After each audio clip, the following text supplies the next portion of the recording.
जय श्री राम। एक अमीर किसान और एक गरीब किसान के ऊपर कहानी आधारित है। कहानी सुनिए ज़रूर, बच्चों को बेहद पसंद आएगी। कहानी इंटरेस्टिंग है। एक गांव में दो किसान रहते थे। एक का नाम राम नारायण था जो बहुत अमीर था, और दूसरा मंगत राम था जो बहुत गरीब था।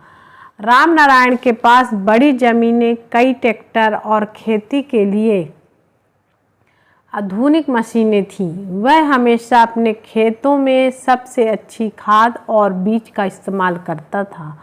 उसकी फसलें हमेशा शानदार होती थीं, जिससे वह और भी अमीर होता गया। लेकिन राम नारायण को अपने धन का बहुत घमंड था। वह हमेशा गरीब किसानों का मजाक उड़ाता था और मदद मांगने वालों को भगा देता था। दूसरी ओर मंगत राम के पास एक छोटा सा खेत था। उसके पास ना तो ट्रैक्टर था, ना ही अच्छी खाद।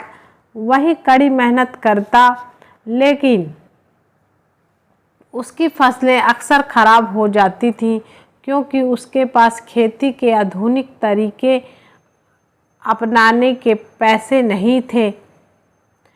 गांव के लोग उसकी ईमानदारी और मेहनत की तारीफ करते थे, लेकिन गरीब के कारण वह हमेशा परेशान रहता था। उसी समय मंगत राम ने एक अलग तरीका अपनाया। उसके पास एक पुराना कुआं था जिसमें थोड़ा पानी बचा था।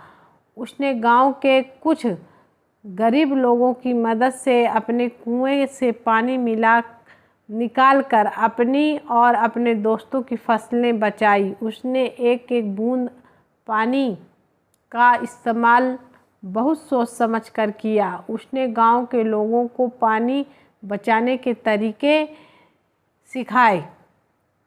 यह देखकर राम नारायण को अपनी गलती का एहसास हुआ। उसने देखा कि मंगत राम के पास भले ही दौलत नहीं थी, लेकिन उसके पास ज्ञान और सबके साथ मिलकर काम करने की भावना थी। सूखा खत्म होने के बाद राम नारायण मंगत राम के पास गया और उससे माफ़ी मांगी। उसने कहा, मंगत राम, मुझे अपनी दौलत पर घमंड था, लेकिन आज मुझे एहसास हुआ कि असली दौलत इंसानियत और ज्ञान है, ना कि पैसा। उस दिन के बाद राम नारायण ने मंगत राम और गांव के दूसरे किसानों के साथ मिलकर काम करना शुरू किया। उसने अपनी मशीनें और संसाधन दूसरों के साथ बांटे। गांव के सभी किसान एक साथ मिलकर काम करने लगे और गांव में खुशहाली लौट आई। संसार के सभी व्यक्ति इस कहानी को पढ़कर सीख जरूर लें। जय श्री हनुमान लाला जी की जय हो।